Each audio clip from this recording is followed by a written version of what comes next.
آپ سے گفتگو کا آغاز کروں گی. بنیادی سوال ہمارا اپنی جگہ کہ کیا سیاستدانوں کی یہ جو نظام سے بد دل ہو گئے ہیں, متنفر ہو گئے ہیں اور اب کھل کر اظہار رائے کر رہے ہیں, یہ تنقید درست ہے؟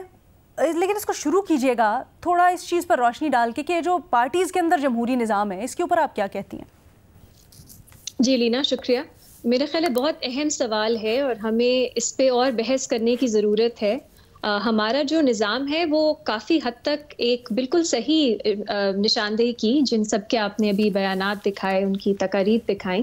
It is rotten. میرا خیال ہے اب کوئی بھی نہیں ہے اس ملک میں جو ڈیفینڈ کر سکتا ہے اس نظام کو, چاہے وہ آپ کا عدلیہ کا نظام کیوں نہ ہو, آپ کی اسٹیبلشمنٹ کی سیاست میں مداخلت کیوں نہ ہو, آپ کی پولیٹیکل پارٹیز میں خود جمہوریت کا نہ ہونا ہو, elite capture across the board آپ کو نظر آتا ہے, لینڈ مافیاز, ڈیولپمنٹ کے نام پہ جو ملک کو ہم سستے داموں میں بیچ رہے ہیں, غریب عوام کی جو زمین ہے وہ آپ کا لینڈ مافیا جس طرح لے جاتا ہے. آپ ابھی پنجاب میں دیکھیں جو روڈا میں ہو رہا ہے, جو راوی اربن ڈیولپمنٹ اتھارٹی ہے, یہ ایک ظلم ہے. لیکن اس پہ کوئی سیاسی جماعت اس طرح سے آواز نہیں اٹھا رہی جس طرح اٹھانی چاہیے, کیونکہ سب کے کہیں نہ کہیں انٹرسٹ جو ہیں وہ اس ڈیولپمنٹ اسکیم سے جڑے ہیں. اور یہ صرف سیاستدانوں کی بات نہیں ہے, یہ اور لوگوں کی بھی ہے جن کی ہم اس طرح سے تنقید نہیں کر سکتے, ان کے جو انٹرسٹ ہیں ان کی.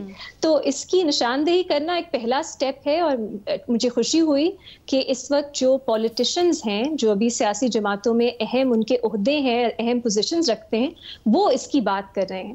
اب سیکنڈ سٹیپ کیا ہونا چاہیے؟ اب آپ یا تو مفتاح اسماعیل روٹ جا سکتے ہیں جو آپ ڈائریکٹ ایک کانفرنٹیشن کر لیں, مصطفیٰ نواز کھوکھر روٹ جا سکتے ہیں کہ آپ پارٹی چھوڑ دیں اور پھر آپ ایک مختلف آپ کی جو رائے ہے اس کا اظہار آپ سیمینارز کے تھرو, کنسنسس بلڈنگ کے تھرو ایشوز پہ وہ کریں. وہ میرا خیال ہے ایک مختلف ڈیبیٹ ہے, لیکن یہ اچھی بات ہے کہ سیاسی جماعتوں میں ان ایشوز کو اب اٹھایا جا رہا ہے. ایک اور چیز میں کہوں گی, ہم نے پہلے بھی بات کی, اب نظر آ رہا ہے ہمیں کہ اگر آپ بہت ایک کمپلیسنٹ طرح سے انڈیفرنٹ ہو کے آپ کہیں گے کہ نہیں ہماری خاندانی سیاست ہی چلے گی, چاہے ہمارے ساتھ پارٹی کے ورکرز کئی عرصے سے کیوں نہ ہو, انہوں نے جو مرضی قربانیاں دی ہوں, ہم ہمارے خاندان کو, فیملی کو پریفرنس دیں گے, اور صرف ایک پوزیشن کے لیے نہیں, ہر اہم جو پوزیشن ہے وہ پارٹی میں ہی جائے گی. اس میں بھی ہم دیکھ رہے ہیں کہ شاید ایسا اب نہیں چلے گا. یہ بہت زیادہ ہو رہا ہے اور ایک جینوئن گریونسز ہمیں نظر آ رہی ہیں پارٹیز کے اندر سے.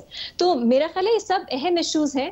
اب یہ کس طرح ریزالو ہونے چاہیے بہت ایک لمبی بحث ہے, بٹ نشاندہی کرنا ایک اچھا پہلا قدم. میں جاننا چاہتی ہوں کس طرح ریزالو ہو سکتے ہیں, اور میں اس کے لیے سیکنڈ راؤنڈ کروں گی, لیکن مجھے کوئکلی ایک چیز بتا دیجیے گا. آپ نے کہا کہ یہ ان ایشوز کے اوپر اب آوازیں اٹھ رہی ہیں پارٹی کی سطح پر, بٹ کیا آپ یہ سمجھتی ہیں پارٹیز اس کو اپنے آپ کو ری تھنک کریں اپنی پوزیشن کو, یا پھر یہ انفرادی آوازیں ہیں جو اب تنگ آ کر تو اٹھنے شروع ہو گئی ہیں؟ علیہ, میرا خیال ہے اگر آپ نون لیگ کو دیکھیں وہ تو نہیں لگ رہا کچھ ری تھنک کر رہے ہیں, وہ تو مزید اس دلدل میں ڈائناسٹک پالیٹکس کی پھنسے چلے جا رہے ہیں. ہم نے پچھلے ہفتے یا شاید اس سے پہلے بات کی تھی کہ مریم نواز کو جو پارٹی میں ایک مختلف عہدہ ملا, انہیں آرگنائزیشن کی رسپانسبلٹیز ملی.